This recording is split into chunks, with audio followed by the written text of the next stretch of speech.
शेतकरी बांधवांनो नमस्कार. पुन्हा एकदा डॉक्टर किसानच्या यूट्यूब चॅनलला तुमचं खूप खूप स्वागत. मित्रांनो, व्हिडिओचा विषय खूप महत्त्वाचा आहे. डाळिंब पिकात 100 ग्रॅम पासून 500 ग्रॅम पर्यंत वजन मिळवण्यासाठी म्हणजे फळाची साईज वाढवण्यासाठी आपण या स्टेजला कोणती स्लरी दिली पाहिजे, स्लरीचं महत्त्व किती, व्हिडिओचा विषय नीट लक्षात घ्या. 100 ग्रॅम पासून 500 ग्रॅम पर्यंत डाळिंब पिकात डाळिंबचं वजन मिळवण्यासाठी स्लरीचं महत्त्व किती, त्या संदर्भात व्हिडिओ शेवटपर्यंत बघायचा आहे. आता जी आपण या प्लॉटमध्ये साईज बघतोय साधारणतः 100 ते 150 ग्रॅम पर्यंत साईज आपल्याला दिसते. ही साईज आपल्याला 250-300 ग्रॅम नेत असताना आपल्याला पहिली स्लरी कोणती द्यायची, 300 ग्रॅमला 500 ग्रॅम पर्यंत कोणती स्लरी द्यायची आणि त्याच काळामध्ये खतांचं नियोजन, पाणी नियोजन आपण कसं ठेवलं गेलं पाहिजे, त्या संदर्भात आजचा व्हिडिओ खूप महत्त्वाचा आहे. आपण जर बघितलं, हे बघा, आता ही 100 प्लस 100 ग्रॅमच्या आसपास फळं तुम्हाला दिसत आहे. भरपूर फळं आहेत. हे आपल्याला 15 दिवसामध्ये 250-300 ग्रॅम जर बनवायचे असेल तर याला पहिली स्लरी द्यायची आहे. नीट लक्षात घ्या.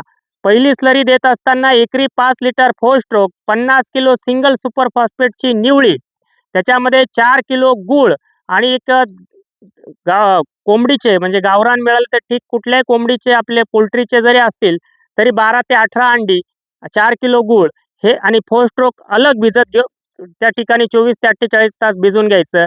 आणि सिंगल सुपर फॉस्फेटची निवळी ही 24 ते 48 तास भिजून घ्यायची. फक्त निवळी घ्यायची, खालचा चोथा तसाच राहू द्यायचा. निवळी आणि 4 स्ट्रोक गूळ आणि अंडी हे एकत्र मिक्स करून घ्यायचं आणि वस्त्रगाळ करून ड्रिपमधून सोडून द्या. ते सोडल्यानंतर एक 5 ते 6 दिवस जाऊ द्यायचे. 5-6 दिवसानंतर जमिनीतून तुम्हाला द्यायचं आहे एकरी 1 लिटर प्लॅटिनम आणि त्याच्यासोबत पॉवर सोल्युशन 10-40-40 4 किलो, हे 2 ॲप्लिकेशन दिल्यानंतर 15 दिवसात तुमची साईज ही 250-300 ग्रॅम झालेली असेल. त्या दरम्यान तुमचा तेल्या असेल, त्याचप्रमाणे बर्निंगसाठी काय फवारणी करायची, तेल्यासाठी तुम्ही त्या ठिकाणी इन्फिनिटोची 200 लिटरला 400 मिली अशी एक फवारणी करा. स्पॉट किलर कोसाईडची एक फवारणी करा. त्याचप्रमाणे एखादं कीटकनाशकचा स्प्रे घेत असताना स्पॉट किलर कोसाईडमध्ये प्रोक्लेमचा वापर तुम्ही त्या ठिकाणी करू शकतात. जेमिझोन सनरूफ इमिडाचा एक कीटकनाशकचा स्प्रे तुम्ही त्या ठिकाणी करू शकतात. बर्निंग येऊ नये म्हणून ओनिकझोल 250 मिली ओनिकझोल 250 मिली, कॉम्बिपट 100 gram, magnesium sulphate 500 gram.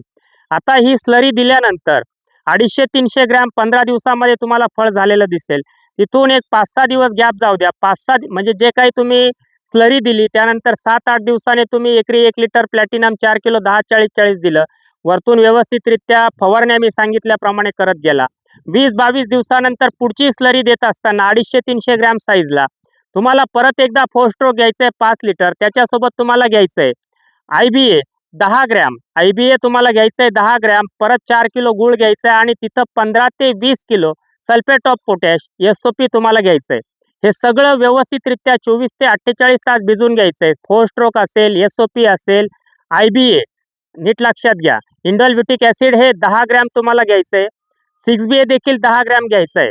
6BA 10 gram, IBA 10 gram, गूळ 4 किलो, SOP 15 ते 20 किलो, 4 स्ट्रोक 5 लिटर, हे सगळं एकत्र भिजून ही पहिली जी स्लरी तुम्ही 4 स्ट्रोकची दिली, निवळीची दिली, त्याच्यानंतर 20-22 दिवसांनी ही स्लरी द्यायची. तुमचा पुढच्या 20 दिवसामध्ये फळाचा आतमधला रंग असेल, वरचा रंग असेल, फळाची साईज 400 ग्रॅम प्लस 500-550 ग्रॅम पर्यंत फळाची साईज मिळेल. फक्त ही स्लरी दिल्यानंतर पुढच्या 5 दिवसाने 2 ॲप्लिकेशन ड्रिपचे देत असताना त्यातलं पहिलं ॲप्लिकेशन जी SOPची स्लरी तुम्ही देताय, 4 स्ट्रोक निवळी जी आपण दिली, तिथून 20-22 दिवसाने तुम्ही SOP 4 स्ट्रोक IBA 6BAची स्लरी देताय. तिथून 5 दिवसाने म्हणजे 20-22 दिवसांनी ही स्लरी दिली निवळीनंतर 5 दिवसाने पहिलं ड्रिपचं ॲप्लिकेशन द्यायचं एकरी 5 किलो पोटॅशियम सोनाईट. तिथून परत 5-6 दिवसाने तुम्हाला परत एक खताचं व्यवस्थापन करायचं आहे एकरी 1 लिटर त्या ठिकाणी घ्यायचं आहे शुगर स्टार सोबत 5 किलो PMS. म्हणजे जवळजवळ बघा हा 45-50 दिवसाचा पिरियड आहे. या 50 दिवसात 100-150 ग्रॅमची साईजचं फळ हे 500 ग्रॅमपर्यंत शाश्वती देतो मी, जाऊ शकतं आणि 100% जाणार. पण त्याच्यासाठी अशा पद्धतीने अन्नद्रव्य व्यवस्थापन तुम्हाला या 45 दिवसामध्ये 50 दिवसामध्ये करणं गरजेचं आहे. आणि त्याच दरम्यान जेव्हा शेवटचं ॲप्लिकेशन तुम्ही देताय एकरी 1 litre sugar star 5 kilo PMS, त्याच्यानंतर 2 दिवसाने फवारणी तुम्हाला घ्यायची आहे. 2 फवारण्या घ्यायच्या. त्यातली पहिली फवारणी शुगर स्टार 200 लिटरला 500 मिली, कोलर पोटॅश 300 ग्रॅम, तिथून 4 ते 5 दिवसांनी तुम्हाला फवारणी घ्यायची. पोटॅशियम सोनाईट 1 किलो, बोरान 100 ग्रॅम. त्या दरम्यान तुम्हाला नीट लक्षात घ्या, आतमध्ये अतिशय सुंदर असा रंग येईल, शुगर येईल, वजन चांगलं मिळेल.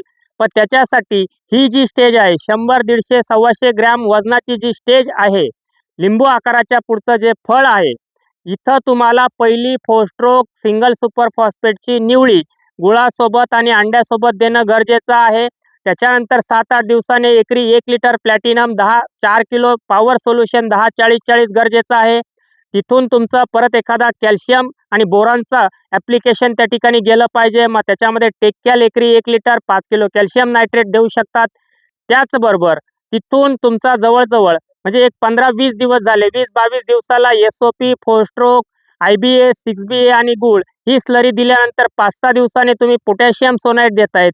त्याच्यानंतर 5-6 दिवसांनी एकरी 1 litre sugar star 5 kilo PMS देतायत. शुगर स्टार कोलर पोटॅशचा स्प्रे झाल्यानंतर पोटॅशियम सोनाईट आणि बोरॉनचा स्प्रे देताय.